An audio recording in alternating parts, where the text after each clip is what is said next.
Canal do YouTube, ativa o sininho para ver vídeo do canal do YouTube, gente. Olha que coisa linda, gente. Esse pé de primavera bem baixinha. E ativa o sininho para ver vídeo do canal do YouTube, gente. Lindo demais, viu? Esse pé de primavera. Olha como é lindo, gente, esse pé de primavera. E ativa o sininho para ver vídeo do canal do YouTube. Olha como é lindo esse pé de primavera, gente. E ativa o sininho para ver vídeo do canal do YouTube, gente. Baixinha. Se você quer um pé de primavera que não cresça muito, você apare, bota numa vazia, no jarrinho, gente, de primeira. Ele gosta de sol e de sombra.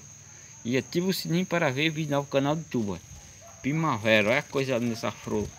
Essa floração de primavera, gente. Linda demais. Você pode plantar em jarro, no chão, ficar baixinho, não crescer muito, ter muito espinho, né? Mas você gosta de primavera, gente. Boa dica é plantar numa vasinha ou num jarro. Valeu, fique com Deus, um abraço e ativa o sininho para ver vídeo novo no canal do YouTube. Valeu, um abraço.